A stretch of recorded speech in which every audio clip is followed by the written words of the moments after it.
Hey guys, you came back. You actually came back. Thank you so much. Welcome to Cammy's Corner. And in this episode, we have got Rumbi Tauro. Not Rumbi. Rumbi Tauro. Okay? She is a musician. She's an artist. She's a radio host. Okay? And you want to stay for this episode because she has just a wealth of knowledge. If you want to know how to find yourself in whatever industry that you are in, stay tuned. It's gonna be great. Hi guys. I feel like it's timely for me to sing just because of the guest that I will be introducing to you very, very soon. But I just wanted to say welcome back to Cammy's Corner. Grab a seat, get cozy, because we are going to go deep, and it's gonna be such a great episode. This guest that I have today, we've only known each other for a little while, but like it's been a time of impact. I feel, and it was really cute how we met, because I remember it was like one Sunday night we just got to talking, and it was just like, oh my gosh, I like you.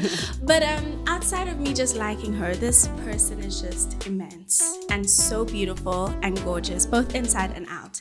And she has done so much work. She has her own like music career, and it's not like a small thing. It's huge. Okay, she's just done her own show. Band on the Wall. Mm-hmm. That was your baby. That was all you. And it was everything, okay? It was everything. Run is still in my head. It's still in my head right now. The rock version that we decided to do. Yeah. It's still in my head. But listen, like, I'm so honored that you're here. Thank you for having me. So, like, thank you so much for coming on today. And I'm excited for us to just have this conversation. Mm-hmm. I think it'll be one that's really inspiring to people who want to come into the music industry. Yeah. But, like, for anyone in any industry, because I think making it or trying to make it, it takes time. And sometimes it can be hard to find like your own authentic true voice. And there's so many things that like try to take that away. So I'm excited to like see where our conversation goes. So welcome, Rumbi. Thank you. Welcome. Thank you. I realized I didn't say your name. No, it's okay. Welcome, Rumbi. I think this is my second podcast. Oh? This is like so new to me, like just speaking. Yeah. It's like you don't need me to sing. No. But I mean, listen. Yeah. Before we started, I was just minding my business, and she just broke out into songs. So if you want to do that again, I just needed to make sure my voice wasn't gonna crack. So I just did a quick, off camera stuff. Off camera. Yeah. Maybe we'll get her to do something on camera. Yeah. But to kick things off, I just wanted to ask you a question. Yeah. So in the last episode, I was talking to my friend Sinead. Yeah. And we kind of got to talking about alter egos. Oh, right? okay. And I said that my alter ego, I have a bit of a Southern Belle thing going on. I like that. So I want to know, what's your alter ego? You know what?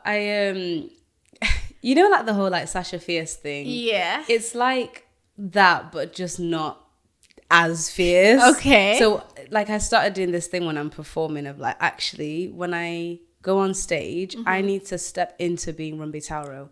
Off of stage, just as I am now, I'm just Rumbi. Okay. But like there has to be some sort of transition when it comes to my performances. Okay. That allows me to give more to my artistry than to kind of, I don't know, hold back, because it's like, oh well, Rumbi wouldn't do that. Okay, or but Rumbi wouldn't. Tauro, yeah, it's like, oh, I can actually step into that, and it gives me more freedom. Okay. So my alter ego is still me, but just a little bit more like of elevated. I still like that it's still you. Yeah. I like it's like there's Rumbi, and then there's Rumbi Tauro. Yeah, like, do you know what I mean? It's just she's here. Yeah, she's ready to go and just try new things. Like at that show, I did the whole hand movement stuff. That was so not me. Like, but that's apparently now Rumbi Tauro. You know? No. And Rumbi Tauro was giving everything that she needed really to give, like genuinely. Thank you. Oh, it was so good. Because I think great. I haven't seen you perform a lot. Yeah. And like, to that capacity, I think you see me do like pop-up stuff, but not a show. Like a proper show. So I was just like, but even your pop-ups, I didn't see, because I haven't been in church for that long. So like, I haven't seen you perform. Yeah.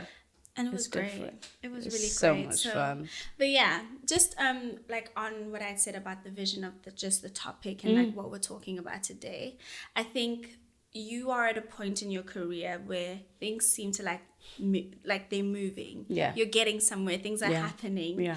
And I just want to like briefly just hear about like your story getting to this point. Okay. Like, how did we get to Rumbi Tauro, you know? Okay.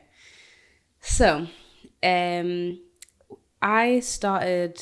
So we moved from Zimbabwe when I was 4. Okay. Straight to Yorkshire. So I grew up in Doncaster. Okay. And as soon as we arrived, my parents were like, okay, you're going to start piano lessons.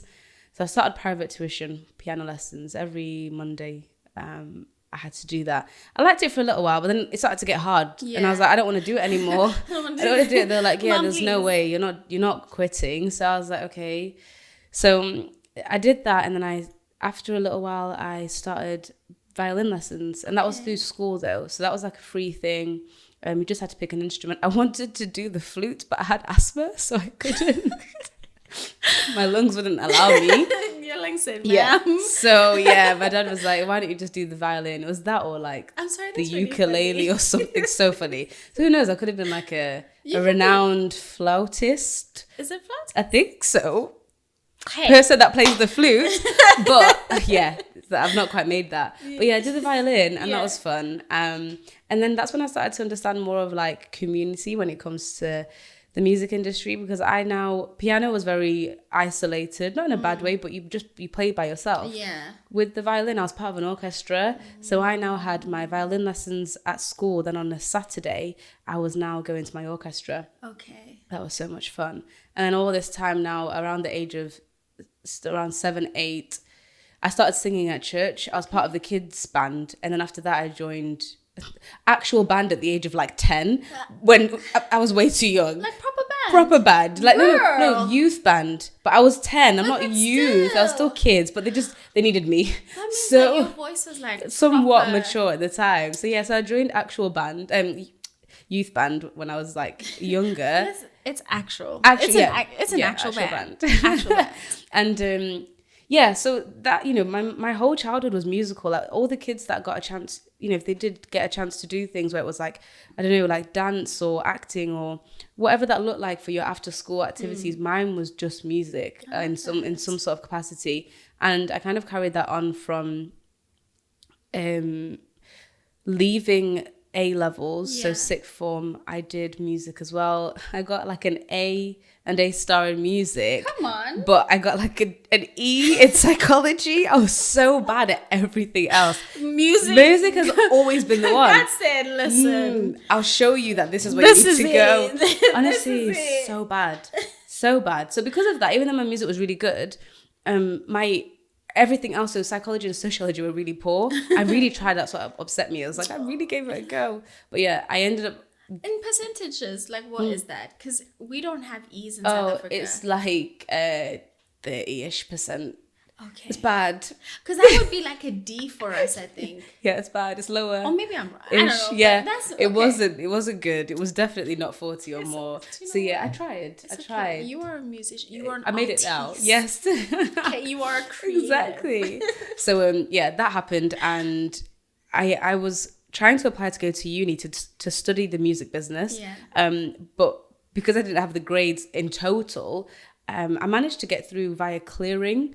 Do you know what that is? No. So it's where you don't meet the grades. Thank you for knowing that. It's where you don't meet the grades. So they like have a conversation with you to see if you can still get through, even though you've not technically got the grades. Oh, okay. So they kind of see like your intellect is there. Okay. Yes. And also they do that. I wasn't having to do anything psychology or sociology related. So it was kind of like it makes sense. Yeah, but I had to go through that channel. I had that conversation on Facebook. So random.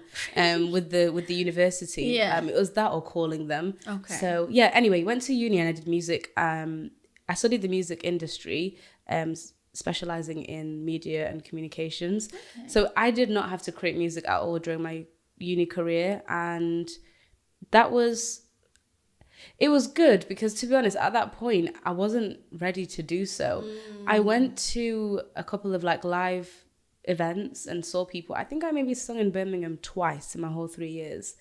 But I'm out here like, yeah, I'm going to be a musician one day. I'm going to be a musical artist. And I just was still quite afraid. Okay. And this seems to be a theme this week, talking about the transition from studying classical music to then trying to understand how you apply yourself as an artist in whatever genre you feel passionately about, if it's outside of classical. Unpack that a bit. Like, what does that look like? So yeah, that was my thing of like, we'll unpack it. But I'm now leaving uni with all this education. I did all my classical exams, all my like theoretical stuff growing up.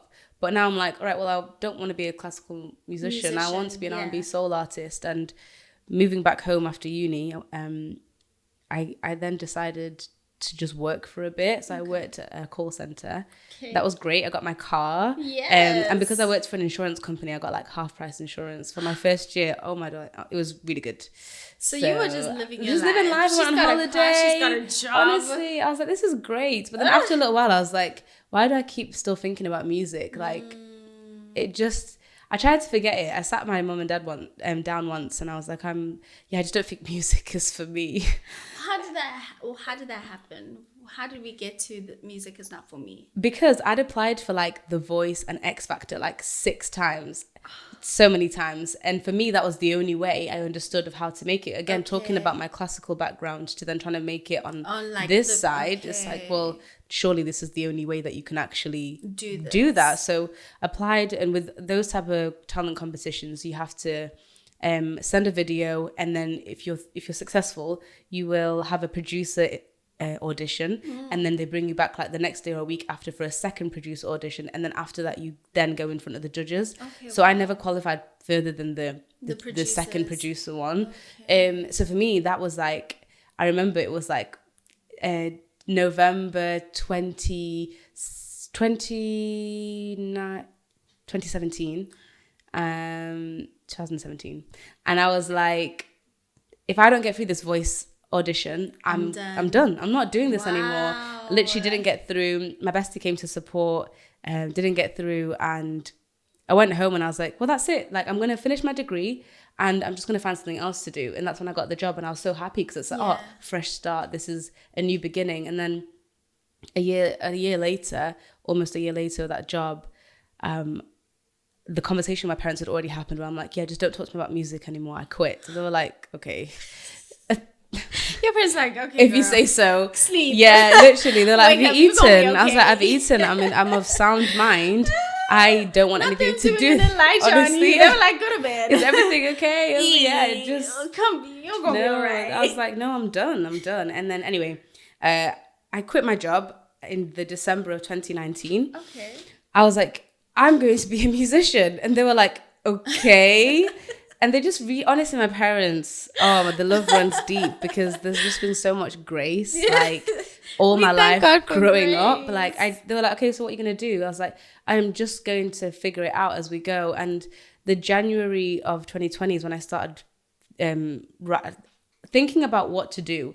And I decided, instead of doing the whole, I'm a new artist, let me create one song and release just one single. I was like, I want to give the people a project. If they're going to hear me for the first time, I want them to hear 4 different versions of me. Wow. So mom and dad were like, okay, this sounds really good, but like, how are you going to do it? And I was just like, okay, I'm just going to do a bit of research. Fast forward now to the March of January 2020. That's when lockdown happened. Yeah. And as terrible of a time as that was, I was one of those people that kind of found something to keep me busy. Yeah. And I spent the whole of spring, summer creating my EP. So my parents had bought me all the equipment I needed years ago, but I hadn't touched, about a year before for my birthday, I hadn't touched it. It's not good, but I hadn't touched it. And I had a laptop, I had Logic, which is the software I needed to just record something. And I ended up finding some like type beats. So literally typing on YouTube, R&B beat, and just at least having that type of idea on a loop in my mind, and just trying to find lyrics to that, because at this time I couldn't go to a studio, I couldn't go to just some producer's like space to create. So I just thought, let me use type beats, and one of them ended up actually being produced by a friend of mine at the time, but the other 3 songs are all type beats on YouTube. Wow. So that means there are other versions of my songs that exist that other people have used. Yeah. I found some and I'm like, oh, that's so weird that like you've used it. Like, you can hear, I can still hear my thing, and like it's weird that you've used it in that type of way. Or that's the beauty of music, like you interpreted that beat in a completely different way. So yeah, released my EP online on all the digital streaming platforms, and honestly, things just took off from there. Like, I had my first radio play through BBC introducing Sheffield, and they played my song Lost, and they have been really like, they've been a huge support in my career in terms of, I never even thought about stuff like that when I released, of like, okay, how do I get it on radio? But I just uploaded it onto my artist account with BBC, and it says, thank you for submitting your song. Like, we might get back to you in the next year or so. I was like, okay, cool. A week later, these people are saying, we've heard your song, we love it, we're going to play it. Do you want to come online for an interview? I was like, oh my days. Like, that was crazy. I'll pause there. There's still more to the story. Because there's just been so many things that have been running in my mind. I think one, like, just from talking to you about your career, I feel like there've been so many no's, and from hearing your story, you seem to handle it so well. So can we just start with that? Because I think when you are a creative, right, in any field that you do, because I come from performing and like acting and all of that, that's a lot of no's on that side. Music, that's a lot of no's. Like, how do you handle the rejection and not like internalize it? Because I think like when you internalize the rejection, that's one of the things that kind of stops you from like furthering, or like can also hinder you finding that authenticity, because you then try to like mold yourself into something else so that you can like, you know, get more likes or get more this. So like, how did you deal with that? So you were like, I was speaking about this literally yesterday. Talking about, you have to find a way to keep busy in other avenues. Like, don't put all your literally don't put all your eggs in one basket. Let's use the example of The Voice and those talent competitions. I put all my hope and my future into that outcome, and when that didn't go well, I'm now like, well, that's it. It's not gonna happen. But if I would have, at the time, talking back to Rumbi back then, I would have said, right, cool, apply for that. See if you like that. See if that's something you want to follow through with. But at the same time, why don't you start trying to find out how you're going to write your own music? Try find other people that are starting out. Why don't you just go and do a cute little photo shoot somewhere with a photographer? Like, do other things. You can't just... And that's the same message I have for myself now. There's so many things that I want to perform at Glastonbury. I've applied 4 times. I've still not got through. But has my career ended because I've not performed at Glastonbury yet? No.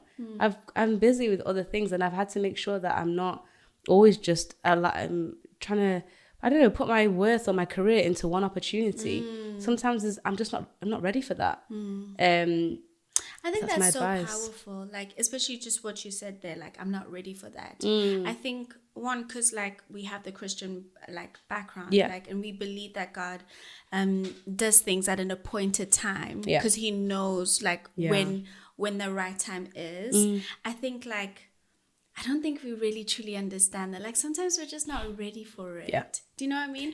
And also, like, I just want to commend you on like being able, because for me personally, after that first no, I'm like, I tried.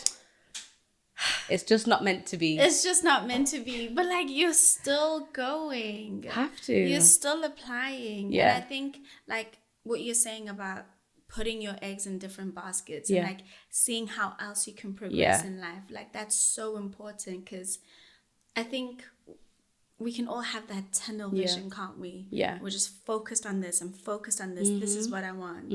But there's so many other things that like we can look to, you know? Yeah. Like we can do the photo shoot. Yeah. You know, we can do little jingles. Yeah, for like adverts or something. Yeah. But at least it's like cultivating that creativity. And it's also opening doors. Because I feel like you writing that EP in COVID like allowed you to go into BBC Sheffield. Without that, I wouldn't have. Do you know what I mean? Yeah. And then from there, like it's just been this constant journey. Like it's just Can I say though, with that, with the whole rejection thing, I've only been able to take it better the deeper I've got with my faith.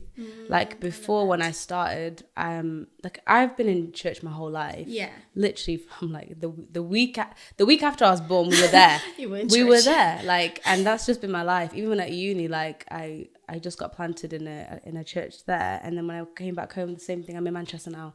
My church, but my journey, my actual relationship with God has not been the same the whole time. And at the time that I was seeking all of this stuff with music, it was just the wrong things to be seeking anyway. So that rejection hurt, it cut me and it bruised me, and then it now changed my perspective on myself. I for years didn't think I could sing.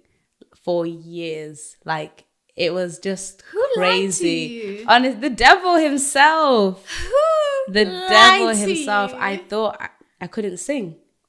Girl. Honestly, ask my parents. Like, Rumbi. I really I was like, I would never sing in front of people. It was only my mum and dad that would hear me sing at home because I felt safe there. Rumbi. But I did not sing for years. And thank God that that's broken. Honestly. Because we would have missed out on so much. Like, you're not just your voice, right? Like, that's not what I'm saying. No, I know. But like, could you imagine? And that's just, we're going to go on a whole nother topic. But like, the lies of the enemy can truly like ensnare you. Yeah.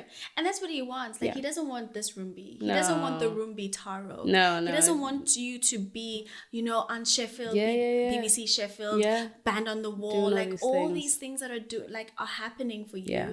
And you're doing them at a point of like, I'm giving glory to God. You know what I mean? Like, this is because of God. Yeah. Like, that's not what he wanted. No. So, of course, he's going to tell you that you can't sing. Yeah. Of course, he's going to try keep you there. Yeah. But we thank God that, like... Honestly. Because, like, that doesn't Crazy. make sense to me. Crazy. Looking back, I'm just like, wow. That doesn't like, make I sense wouldn't, to me. at school, when it was like the competitions, all of that, I wouldn't, like, at church, not that it didn't matter, but it was like, again, that was another safe space to be at, to sing. But otherwise, anything outside of my home and church, I wouldn't. At school, they were like, why don't you sing for the competitions? I was like, no, I don't want to. I can't sing. And I'm like, thank you. Okay. And that was my childhood, which I genuinely, and it's funny when you said about finding your voice. I was like, yeah, no, I really had to find it. Yeah. It's always been there, but I had to it's just been a really long journey of understanding why I have it, you know? Okay, and so why do you have it then? I don't have the answer yet, but I have... The answer that you have now. Yeah, the answer I have now is like, I genuinely feel like when it comes to like my songwriting, I feel like I make music for people to connect to that can't express it within their own words. It's like I hope that the words bring you closer to me, but really the purpose is to bring you closer to God in a way that you might not realize. Like after the show, I prayed for the show that we had at Band on the Wall that people would feel lighter, people would feel this, like the Holy Spirit, all of this, and people who like are so far from God, like either conversations or calls after saying, oh, there's just something about the room, just something in the atmosphere. I just really felt like my heart, I was so at peace, just I felt joy. It's like, yeah, that's what I wanted. That's what I wanted. That's what I prayed for, and that's what I felt the purpose of that show was for. But yeah, I don't know. I'm still trying to figure out, I guess, what the big picture looks like. But for now, it's just using the gift I've been given and just trying to write music that connects with people on a different level, regardless of what I'm talking about. But just that kind of, I have to be so vulnerable to create those things, and I understand that some people might never get the chance to even voice things that they go through, and not everything I write is about me, but just to allow people to feel connected and just not isolated, I guess. Can I just say two things? One, like, the room definitely felt like that. And I think what's so beautiful is like, because you think in order to glorify God with music, say, like in a music career, then you have to do Christian music. But your music is not necessarily like Christian music, but it's still glorifying Him. Do you know what? And it's still bringing that hope, and it's still bringing that light. And I think that's so like freeing and beautiful, because I think some people could be watching this and thinking, oh, I need to make a gospel song, or I need to do this, or I need to do that in order to glorify God. But like, no, glorify Him by writing an R&B song about someone breaking your heart. But like, do you know what I mean? Like, pray about it beforehand, and just be like, God, be here. Like, be here. And I pray that this releases someone to like let go of that pain, or let go of that whatever it is, and hopefully, you know, because you're far greater and you know more, you know what I mean, like there's something that will always connect them to God, but it doesn't necessarily have to be the song. So I think that's so like beautiful and freeing. You mentioned that like it was you getting closer to God that you were able to handle the rejection.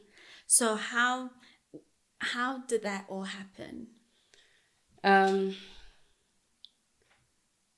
think at the time, the stillness of lockdown allowed me to just literally be isolated, and it was just time to kind of figure out where I was at, because obviously I kind of just jumped straight into this thing of I want to create, but I still it wasn't that long ago that I was like, I don't want to do this anymore.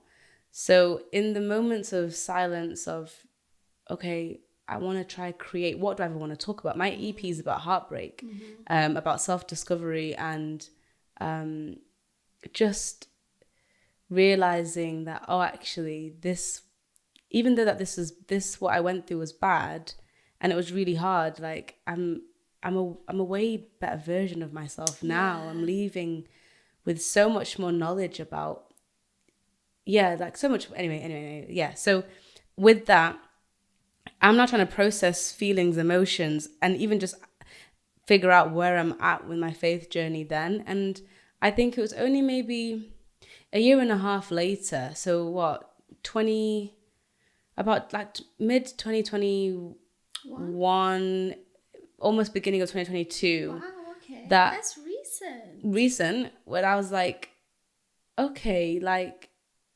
I am understanding that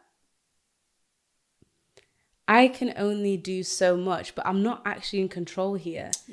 And I said to someone yesterday that like, I feel like with music and my career, when I was trying to be so in control of everything and feeling like everything relies on me, I was so like out of control. I'm just grasping at anything and everything, all these auditions and I don't know, just not even knowing what I want to sing about, or all these type of things. I had no purpose really at the time. I couldn't see what the purpose was. It was almost like whatever was, I don't know, trending or whatever seemed to be appropriate for the time. But then the moments I started to just surrender my gift and realize it's not mine, that's when I actually released that control. I felt way more in control, if that makes sense. But in a way that it's like, I don't, this isn't on me, and this isn't even for me. Like understanding that my purpose is just I'm a vessel. And I think in the moments of surrender is when I started to get deeper with God, and I started to understand more of my gift. I started to trust my gift, started to trust these silly little ideas, inverted commas, that come into my mind and that have ended up being songs that I've written that are so like impactful, So it's just, I don't know, it's been a really interesting Can we just take a pause there? Because I think that's so like, I think that's so freeing. And one of the reasons why I want to do this podcast is because I'm learning. Like, as Me much too. as everyone over there is learning, like, I'm learning as well. I love how it's like everyone over there. Yes. Me as too. much as those that are on this journey with me, like, we're all learning. And I think I had a similar moment of like, because I wanted to be an actress and I wanted to be red carpet and all these things. And I came to this country and I was like, I'm going to do my master's. I'm going to get myself into the industry. And if I can make it in the UK, I can make it anywhere. And it did not happen like that. And I had so many moments where I was like grasping at anything. Because I'm trying to get it. I'm trying to make it happen. I'm trying to do all these things. And I joined church and I felt God was like, do college. So God, that's trying to get my career. I'm trying to make this happen. And similar to like what you're saying, like just releasing it. Being like, okay, I'm gonna do what you say I must do. And I feel like in that, and this is where even this podcast is like birthed. Like in college, I went on this journey of like trying to find my voice. Because the way that I started college is not the way that I ended it. And that's a whole story on its own. But like, I go into college and I felt like, because I was also like, God, is this a selfish ambition or is this you? Like, what is it? And I felt like God answered it in such a way where I was like, okay, this is you. And like, I relate to what you're saying so much because I felt like the minute I was like, okay, Lord, like, at the end of the day, if this is from you, this is what you want, like, I'm giving this to you, like, you do what you do. That's when things slowly started, like, falling into place. Now, they're not where I want them to be, but now I can, like, sit back and be like, it's okay. And and I think it's also understand that it's where you need to be for now. Like, I think sometimes it's like, I don't know. I think this every time I drive my car. I want a G-Wagon, right? And I know it's a lot of money. I know. But I want a G-Wagon. Every time I get in my car, it's a green little Chevrolet. It's like, so cute. I call her Olive. And I sit in my car and sometimes it's like, oh, I just want a G-Wagon. Like, why am I still driving this car? I'm working hard. Like, why can I not afford that yet? But it's like, oh my days. Like, someone is literally looking at me driving my car, waiting at the bus, like wishing they could even afford a car. I'm out here like G-Wagon. That's so stupid. G-Wagon. And your truck is coming. Your G-Wagon is coming. But it's like, why can I not just sit? Because when I get the G-Wagon, I want a plane. Like, it's just, and that's where I've had to understand my heart cannot be in these things. And even though I'm human, these G-Wagon thoughts come to my mind all the time of anything and everything. Like, especially when I think a life of a creative, my life is so here, there, and everywhere. I don't live standard 9 to 5. I switch off and then I can restart the next day. Like, I'm just doing. I am the business. And I have a business, which is me. And it's so like, it's exhausting. And I think you can easily get caught up in just this thing of always trying to look at what everyone else is doing. And I don't know how I would do this journey without God. Like, to think of this where like feeding off you, I'd feed off of anything and everything, and I've seen that happen before because that's what was happening before I started. But like, I can't imagine being in this position now and it literally relying on me and me not having any sort of higher power, like nothing, no foundation, no. If you look in my heart, what's inside, like. That's so, it actually scares me. And I'm like, God, I tried to do it without you before. Nothing was happening. And I think the moment I had to kind of even take that away and look at myself of who I am and who do I want to be, like aside from my career, it's like the deeper I've got there and understanding of, I guess, why I exist, it's like everything else has been able to make sense. And I don't look for validation in the other things that like, don't really matter. For the higher purpose. If we're talking about what you asked me, why am I doing this? It's like, well, does me arriving to the show in a G-Wagon affect the actual show? Or if I arrive with Olive, no, it doesn't. What's happening is the purpose of the performance, the show, the experience, the the message behind that. Like, it's deeper than it is deep. And I think all of that. I think just to like all the things that you were saying there, a couple of things. I think one, like when you focus on God, right? And when you let him take control, it takes away from my career is everything, which goes back to what you said of like not putting everything in the same basket, like all your eggs in one basket. Like I think when you give it to God, it allows you to be able to release things and be like, I am not my career. Yes, I am the brand.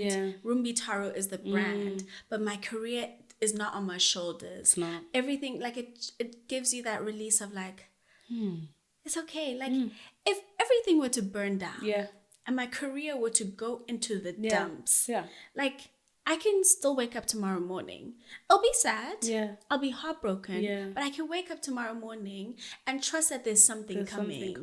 Like that's so encouraging, because I think what makes it hard without God, right, is that this is it. This is all I have. This is it. If I don't do this, I'm done.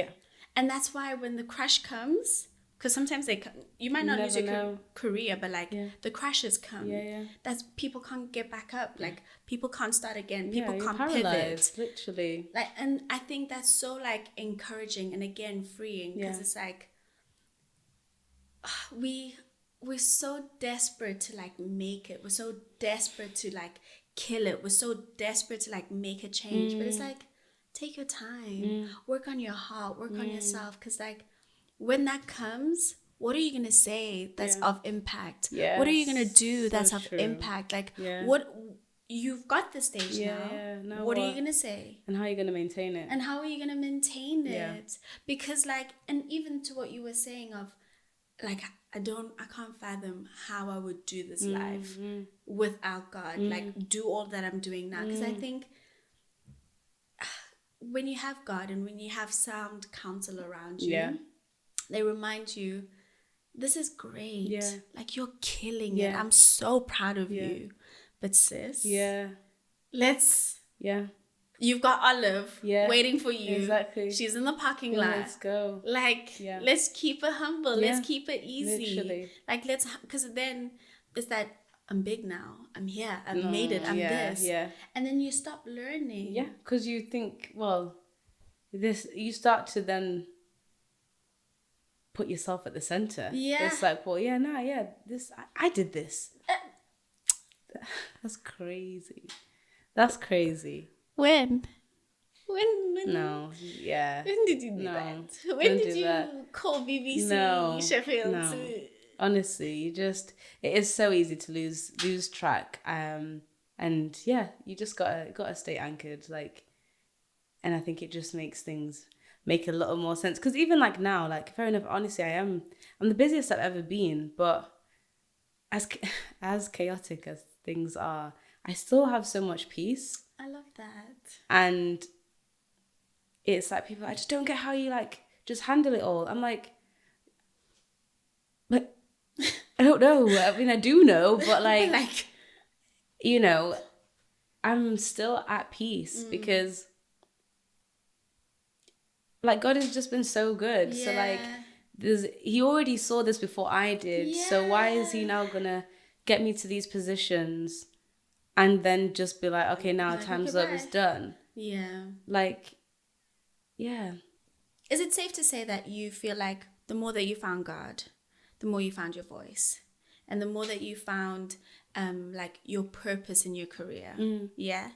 So like, what would you say to Rumbi in 2019 and 2018? Like the girl that didn't believe that she could sing, the girl that was like, oh, I'm trying to figure out what classical, like how to do this, because I've got this classical music background. Like what would you say to her?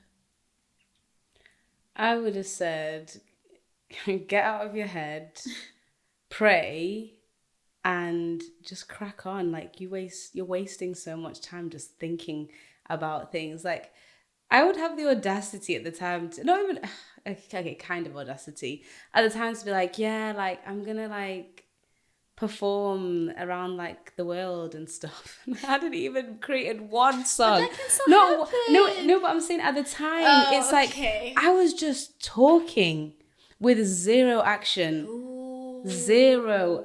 And it's like, I was like, yeah, but God's gonna do it. Like, God's gonna make a way. And God's looking at me like, you've not even moved your feet. How entitled that you think in this instance that I'm just gonna make everything happen for you when you're stewarding nothing. I had the audacity to be like, after I released my EP, I was like, I need a manager. To manage what? You need a manager to manage something. I had nothing. You were speaking in the prophetic, girl. I was being lazy. Serious. You were speaking in the you said, I see where this is gonna go. No. So I'm gonna give me a manager. I was being lazy. Girl. I was being lazy. I hear what you're saying. Like, I knew how to talk the talk, but like the walk, nothing was happening. Rumbi. And I was just like, oh yeah, like even after the radio thing, I thought Simon Cowell's gonna find me and sign me. Because he is. No, I don't want to be signed. No offense, Simon. I don't want to be signed to. I love how you think Simon's watching. No. Oh, he will. Hey, I hope you will. I won't. I don't want that anymore. Yeah. You know, we'll get to that. She's gonna be her own. Yeah, but like before, I was just like, God's gonna do it. Yeah, God. I think that's such a big thing because I think like with creatives, right? Yeah. Correct me if I'm wrong. I think on my side, there's this need for like perfection, right? Like when you do it, you want to do it big and you want to do it great.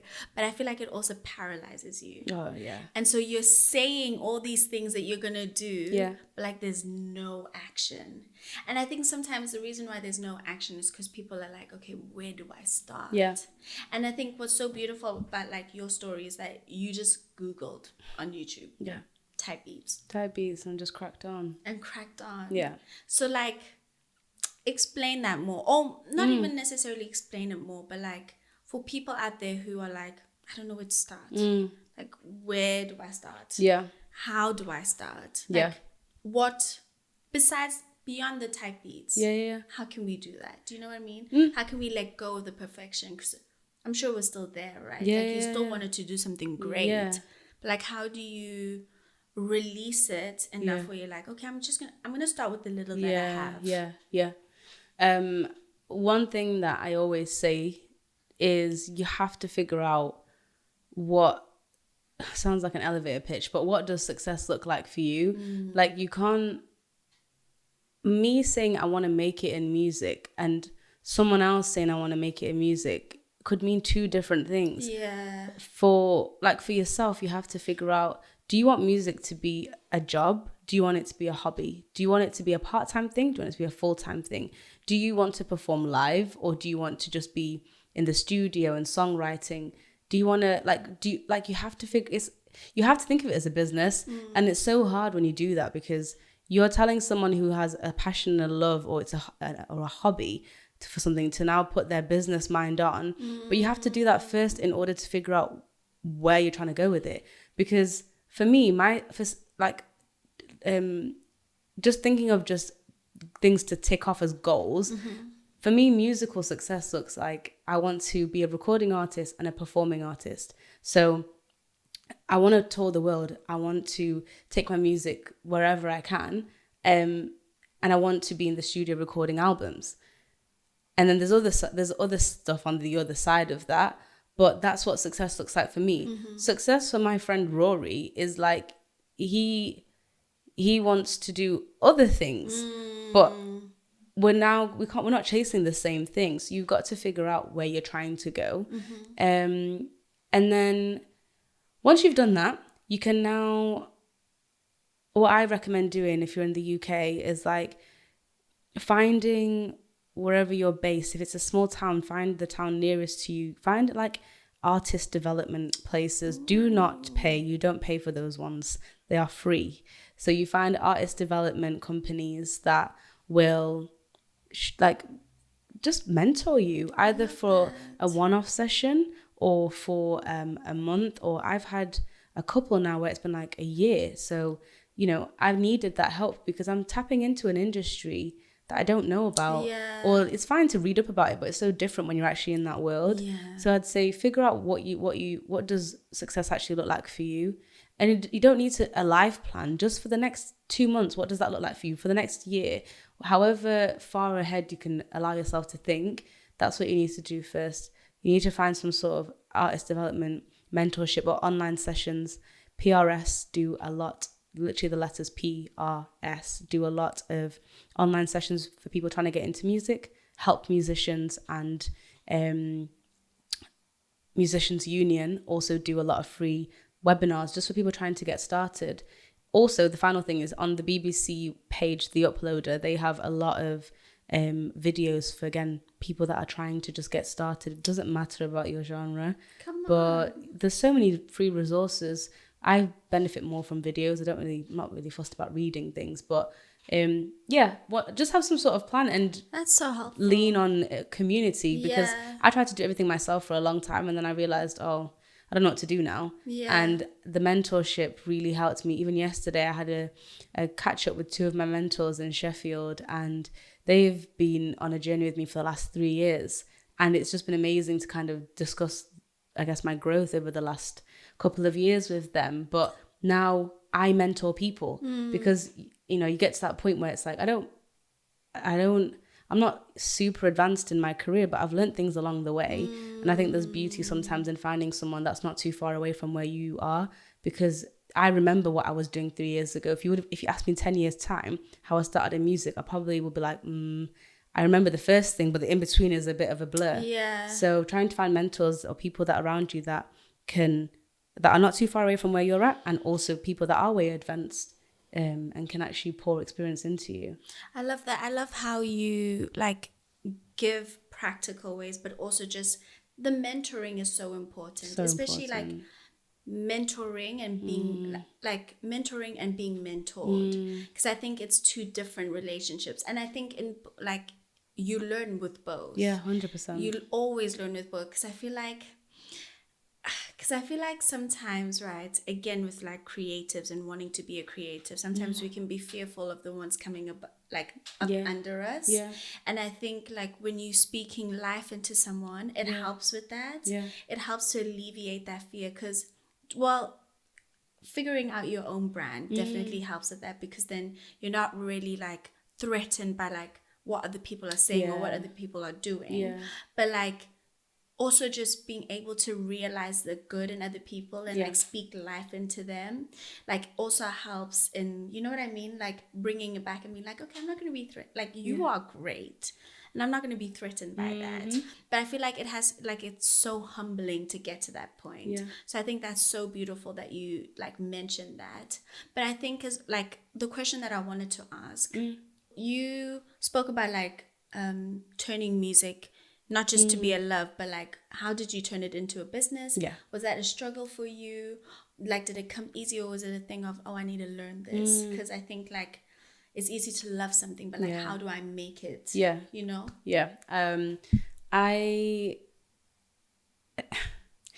I have kind of always been like this, in the sense of I like things in order, but I still do procrastinate. But we're human. But like I think I'm really bothered by first impressions. I'm bothered about the way I present myself.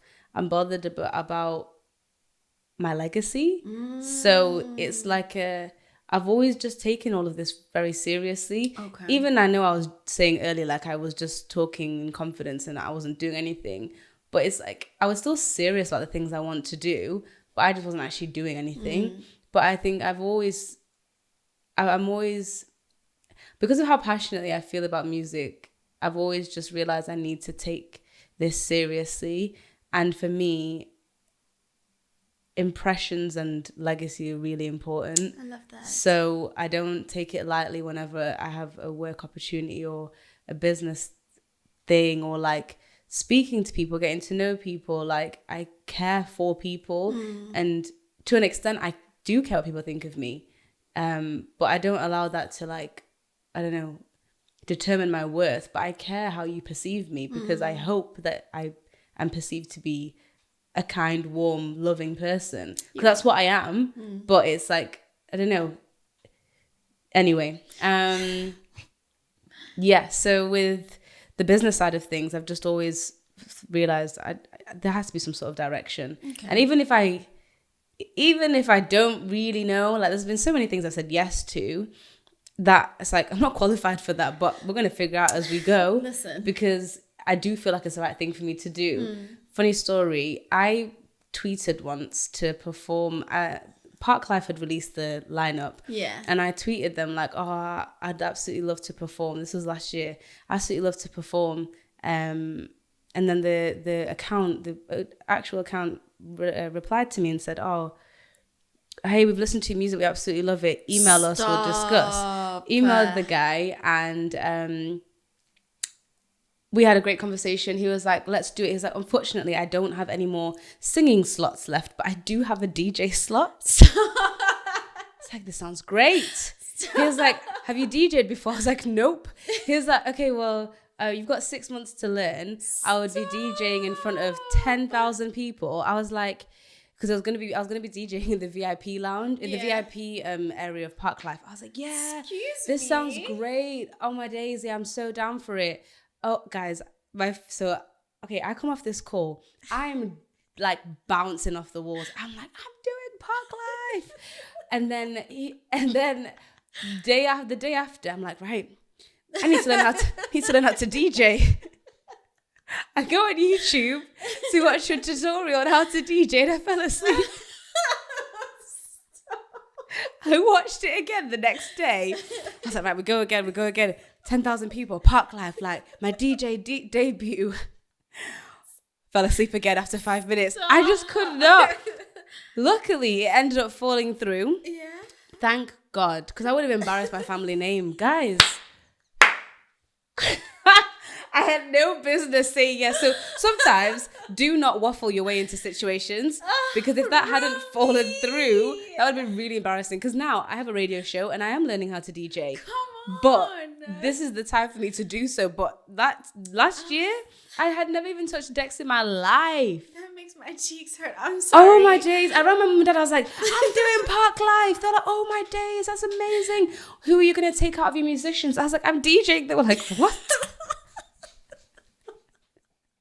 I said, yeah, like business move and that, like branching out. Oh my days, so embarrassing. But shout out to them for believing in me. Listen, because they fully gave it to you. They gave it to me. They said, you got 6 months. I've got 6 months. They fully believed that you were going to do it in 6 months. And I believed I was going to do it. Day 1 and day 2 of my tutorials. Oh, I slept. What was it? Was it too boring? I don't understand what they were saying. There's so many dials and stuff. I was like, I can't do this. Oh, that is hilarious. If it never fell through. Yeah. I would have made it happen. I would have. I'm not gonna let an opportunity down like that. And it got to 2 months in, and I still didn't know how to DJ. No, you would have had to take classes. And I was like, I looked at classes. It said £300 for the class. I said, I can't do that. You'll make it back in Park. Exactly. But yeah, I would have done it 100%. But sometimes you have to say yes to scary things and figure it out as you go. But you have to figure out which scary things. Yes. Because I feel like there's wisdom in that story as well. Like, I love it. Beautiful. But like, I think sometimes we can say yes to things because like it's gonna like expand me, it's gonna grow me, it's gonna take time. You know what I mean? Why are you rushing? You just need to take a second. Like, there's some things that everything actually you should just stop and pause.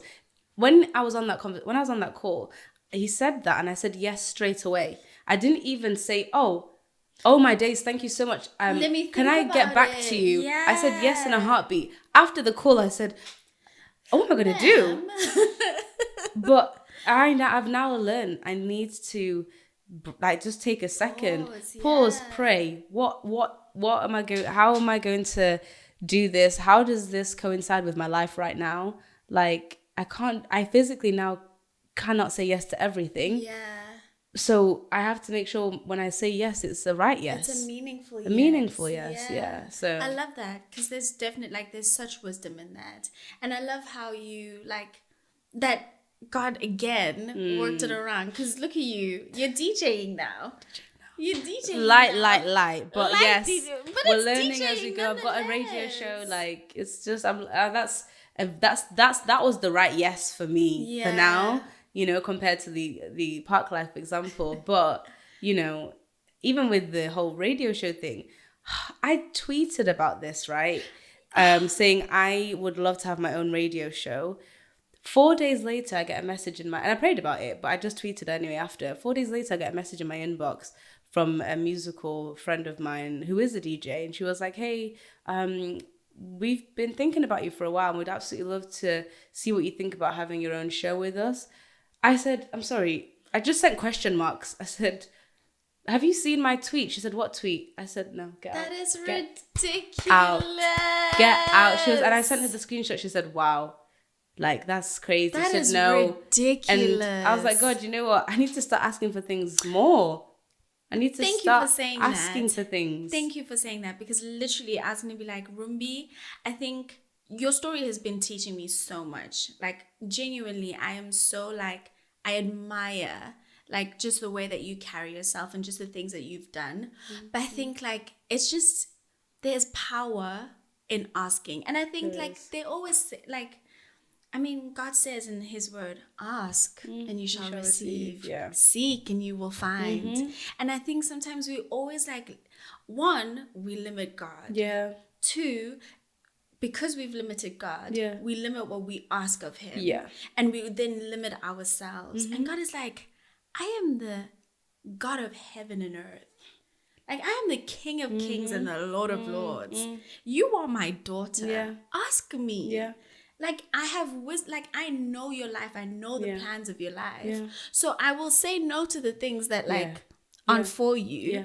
But everything else, like, ask me. Literally. And genuine, like, the fact that you keep, again, like, I go back to it, like, you keep applying for those things. You keep asking. You keep sending emails. Yeah.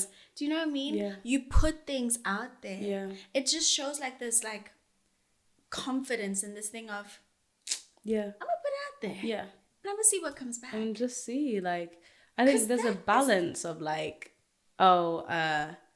you're not satisfied and you're asking for more, and the side of, I am more than satisfied and content and grateful for what I have, but I'm trusting God for more. That's beautiful. But that depends on where your heart's at. Yeah, it's where it's positioned as to why you're asking for that. Yeah. Like, I think sometimes I get to a place where it's like, God, I do feel like I'm stewarding all these things in my life right now. I feel like I want to ask for this next thing or whatever, compared to being like, everything I've got is rubbish, can I have more? It's a completely different way of asking. How do you keep your heart in check?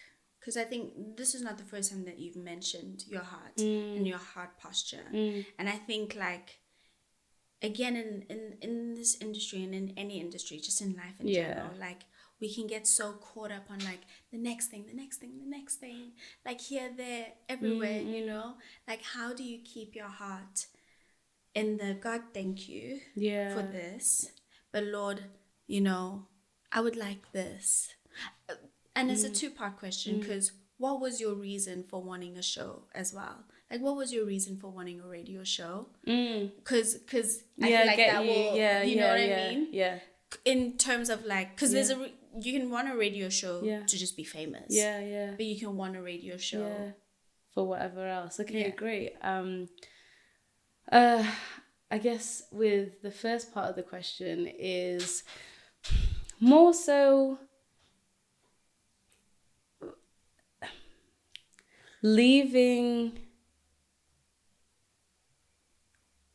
It's like that whole thing of removing that work and career focused identity and just being like, God, here I am, just as, like, a follower of you, like a heart check in all areas by just reading the word and my devotionals and the wider conversations I get to have, like, in our small groups at church. Like, that type of scenario and setting allows me to just really figure out where I'm at, and it allows me to just be still and listen.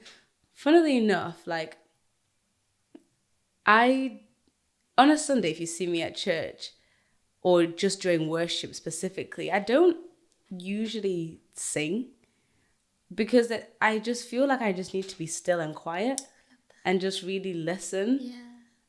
At home in my devotional times, when I really worship and I'm just nonstop, vocally I'm there, but I feel a sense of like when I'm in that church environment and we're all worshiping, I don't know, I just feel sometimes that I just need to just listen.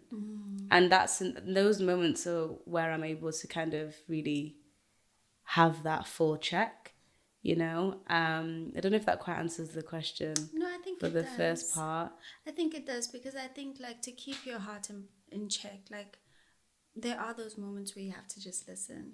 Yeah. And there are those moments where you just have to be still. Yeah, and it's like, God, what are you saying to me? Rather than like, yes, we should have praise on our lips, but sometimes I do feel like I have to just be still and quiet. And my life is quite noisy. It's chaotic. I'm always surrounded by so much noise. So it's like in those moments, it's where I'm able to just be still in his presence around other people that are also worshiping. And that's when usually I have some sort of just feeling of, okay, maybe like this thing I've been praying for, or this thing that's on my mind, and this is what I should do or what I could do, or I need to get extra help with this. Like, I don't know, it's just still figuring it out. Yeah. It's a journey, but that's so far what I've done.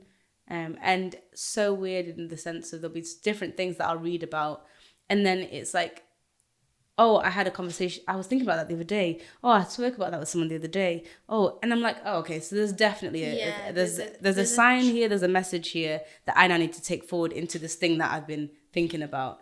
The second part of the question was... It was just like, because you radio were show. Yes, and like your reasoning for it, because you were talking about like the heart posture and like how... Yeah. Yeah. With the radio show,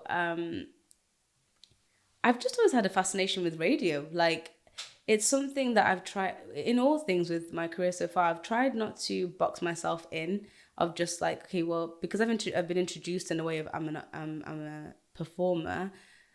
I don't have to just stick to that. So with radio, it's like this seems like a really great outlet for me to have a space to actually speak to people, or speak to or at people.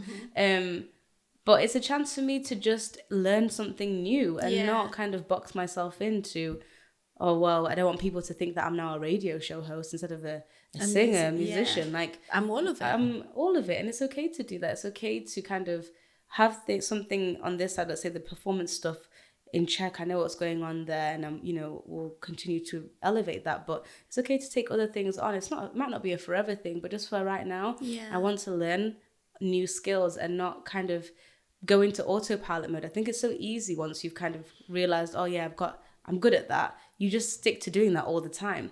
And sometimes in order for that to elevate, you have to focus on something else. Almost like what I'm saying of the whole eggs in one basket thing.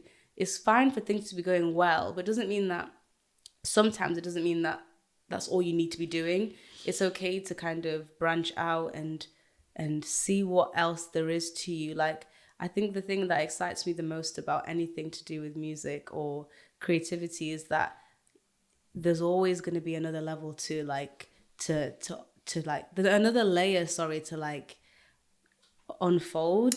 I've still not yet reached where like the true me is. There's so much more to like go till we get to that. So in order for me to hopefully get to that place where it's like I've exercised everything that God has given me, I have to actually be willing to try things. Otherwise, I'm just going to keep doing this level really well for the rest of my life. And as nice as it is, I don't really want to keep doing this and also that's forever. Not it's not you. Exactly. So it's like sometimes it's okay to try new things, and if you don't like it, you don't like it. Like, yeah. I love that. Like, I could continue talking to you. We could. We could just go on for hours.